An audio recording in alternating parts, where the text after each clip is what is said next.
नमस्कार दोस्तों, आज हम बात करने वाले हैं प्रकाश के बारे में। प्रकाश दोहरी प्रकृति की होती है। दोहरी प्रकृति यानी प्रकाश तरंग और कण दोनों से मिलकर बना हुआ है। प्रकाश के दोहरी प्रकृति होने के बारे में डी ब्रोगली के द्वारा बताया गया था।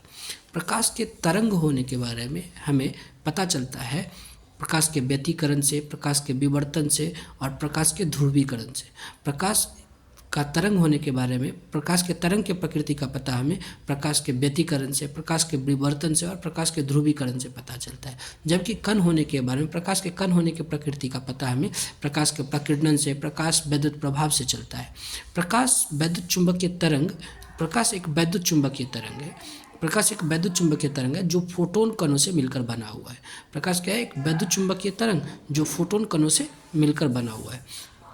प्रकाश वैद्युत प्रभाव के लिए आइंस्टाइन को 1921 में नोबेल पुरस्कार दिया गया था। अगर हमसे पूछा जाता है क्वेश्चन कि प्रकाश वैद्युत प्रभाव का खोज किसके द्वारा किया गया, तो वो आइंस्टाइन के द्वारा किया गया था और आइंस्टाइन को प्रकाश विद्युत प्रभाव के लिए ही 1921 में नोबेल पुरस्कार दिया गया था। उन्हें सापेक्षता के सिद्धांत के लिए नोबेल पुरस्कार नहीं दिया गया। सापेक्षता का सिद्धांत क्या है? E=mc²। सापेक्षता के सिद्धांत का खोज भी आइंस्टाइन के द्वारा ही किया गया था। अगर पूछा जाएगा कि सापेक्षता के सिद्धांत का खोज किसके द्वारा किया गया, तो सापेक्षता के सिद्धांत का खोज भी आइंस्टाइन के द्वारा ही किया गया था। इलेक्ट्रॉन की अगर हम बात करते हैं तो इलेक्ट्रॉन की प्रकृति भी क्या होती है? दोहरी प्रकृति की होती है।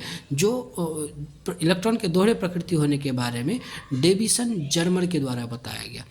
इलेक्ट्रॉन के दोहरी प्रकृति होने के बारे में किसके द्वारा बताया गया? डेविसन जर्मर के द्वारा।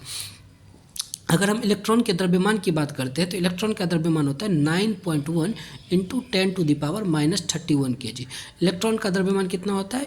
9.1 × 10⁻³ kg।